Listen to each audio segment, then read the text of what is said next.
بسم اللہ الرحمن الرحیم۔ السلام علیکم۔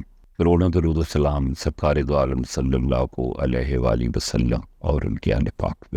میں ہوں کیسر انجم آئی پی پی نیوز کے پروگرام ولی اللہ کے ساتھ آج حضرت لال شہباز قلندر رحمۃ اللہ علیہ کے بارے میں آپ کو خان آصف کی شعرا و کتاب اللہ کے ولی سے چند سطور آپ کی سماعت کی نظر کرو۔ حضرت لال شہباز قلندر، ان کا اسم گرامی سید عثمان، والد محترم کا نام سید کبیر اور آپ کا سلسلہ نسب حضرت امام جعفر صادق سے ملتا ہے۔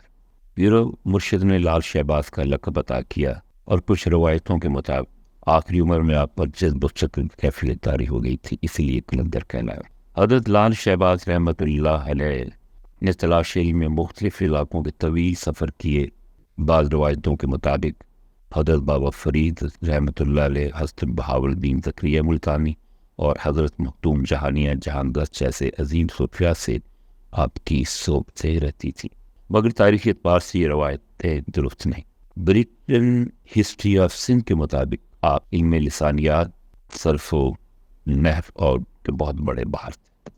تو لیجیے ان کے بارے میں اس کتاب کے حوالے سے عرض کرتے ہیں کہ 7ویں صدی ہجری کے دوسرے عشرے کا واقعہ ہے۔ اگرچہ ہندوستان پر اسلامی سلطنت قائم ہو چکی تھی، لیکن کچھ علاقوں میں ابھی تک ہندو حکمران برسر اقتدار تھے۔ زیادہ تر ہندو حاکم مسلمان بادشاہوں کے فرزگار تھے اور انہیں سیاسی مسلط کے طور پر برقرار رکھا گیا۔ انہی ہندو حاکم میں راجہ سروستان بھی تھا۔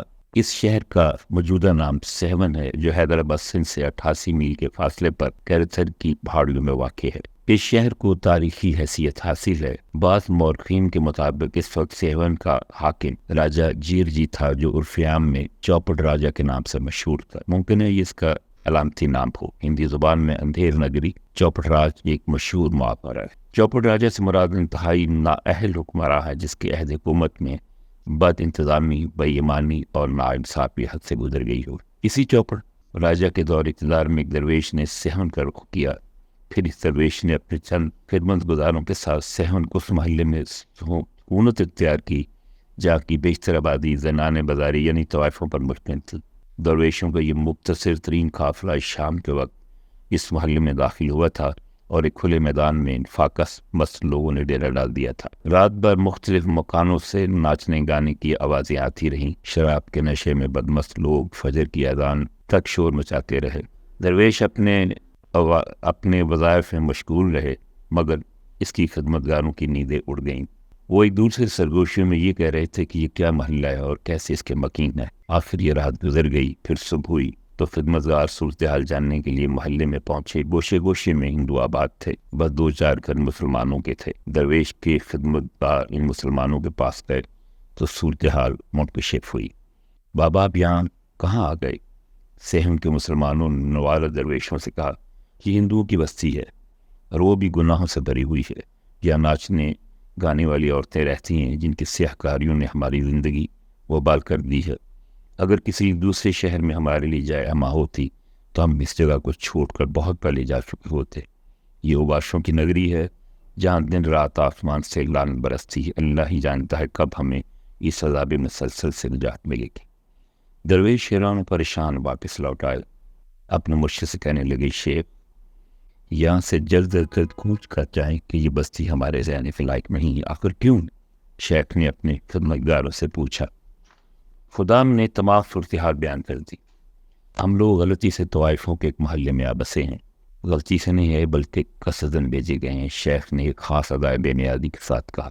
شیخ اس معزز قدم میں تو سانس لینا بھی دشوار ہے۔ درویش زنان بازاری کی بستی میں بہت زیادہ گھٹن محسوس کر رہے تھے۔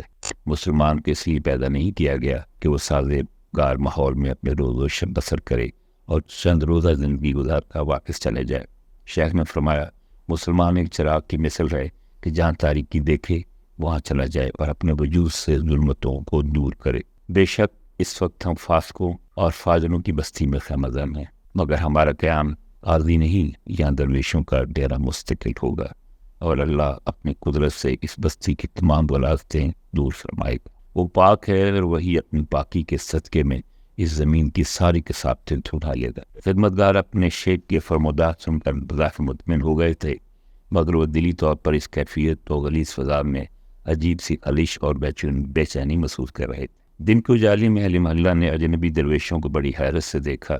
لوگ ہنستے، گاتے، چومتے، لڑکھڑاتے اور خدا پرستوں سے اس طرح خدا گزرتے رہے تھے۔ سورج اپنی مستقر پر گردش کرتا رہا یہاں تک کہ شام ہو گئی۔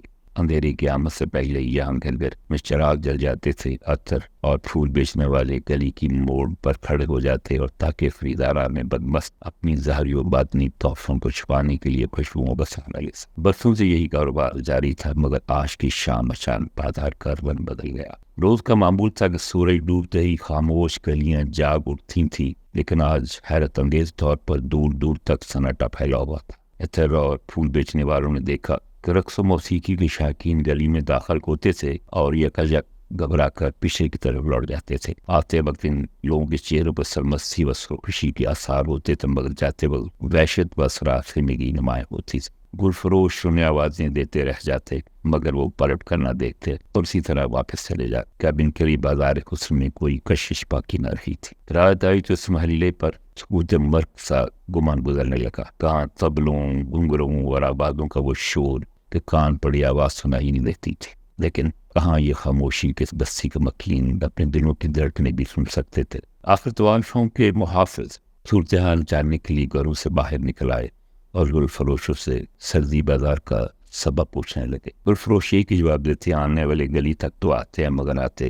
ہیں تو صحیح لیکن قدم نہیں بڑھاتے۔ پوچھو تو جواب نہیں دیتے، بس خاموشی سے لوٹ جاتے ہیں۔ گل فروشوں کا ناقابل فہم جواب سن کر بازار حسن کے نگہبان گلیوں کے موڑ پر کھڑے ہو گئے۔ آنے والے آئے لیکن کچھ کہے بغیر واپس چلے گئے۔ نگہبانوں نے واپسی کا سبب پوچھا تو بس لوگوں نے بس اتنا کہا کہ ہمیں اندر جاتے وقت ڈر محسوس ہو۔ نگہبانوں نے خریداروں کو سمجھانا چاہا، حفاظت کا یقین دلایا، مگر کوئی دلیل کام نہیں آئی۔ باہر کو کوئی شخص بھی گناہوں کی اس بستی میں داخل نہ ہو سکا۔ وہ رات بازار کے اصول کے مطابق بہت سرد گزری۔ کوئی خریدار کوشہ حسن تک نہیں پہنچا۔ زنان بازاری حیران و پریشان تھیں اور اپنے محافظوں سے بار بار پوچھتی تھیں۔ آج تک تو ایسا نہیں ہوا۔ پھر بستی کے شائقین پر کیا گزری؟ ان کے آشنا قدم راستہ بھول گئے ہیں۔ محافظ کیا جواب دیتے؟ وہ خود صورتحال کو سمجھنے سے قاصر تھے۔ آخر اندیشوں اور پریشانیوں کے درمیان بازار حسن کی وہ رات بھی گزرے تھے۔ درویشوں نے سکون کی سانس لی اور دل جمعی کے ساتھ ذکر حق میں مشغول ہو گئے، مگر انہیں حیرت ضرور تھی کہ یہ شور و یہ ہنگامہ تھم کیسے گیا۔ دوسرے دن بھی بازار حسن کا یہی حال رہا۔ لوگ گلی کے موڑ تک آتے رہے اور ہنستے خوف میں واپس آتے رہے۔ بازار کے محافظوں نگہبان رقص و موسیقی کے شائقین سے اس کا سبب پوچھتے تو ایک ہی بات کہتے کہ کوئی غیر مرئی قوت ہے جو ہمیں آگے بڑھنے نہیں دیتی۔ اگر ان کے خلاف مزاحمت کرتے ہیں تو ہم پر شدید خوف طاری ہو جاتا۔ پھر اسی عالم میں کئی دن گزر گئے، چراغوں کے ساتھ چولہے بھی بجھ گئے اور سنگین اقتصادی مسئلہ کھڑا ہو گیا۔ اگر یہ صورتحال جاری رہی تو فاقہ کشی کی نوبت آئے گی۔ بازار حسن کے ایک رکن نے تشویشناک لہجے میں کہا، آخر ہم لوگ اس صورتحال سے کیوں دوچار ہوئے؟ دوسرے شخص نے سوال کیا۔ آنے والوں پر کوئی جبر نہیں، کوئی پابندی نہیں، پھر وہ یہاں کیوں نہیں آتے؟ ان کے پیروں میں کس نے زنجیریں ڈالی ہیں اور انہیں یہاں آنے سے کون روکتا ہے؟ اس شخص نے بے یک وقت کئی سوال کر ڈالے تھے۔ بہت غور و فکر کے بعد اس کوچے کے لوگ اس نتیجے پر پہنچ گئے، جب سے یہ گڈری فروپوش مسلمان یہاں آئے ہیں، اسی روز سے بازار کے در و دیوار پر سناٹا چھا گیا ہے۔ اللہ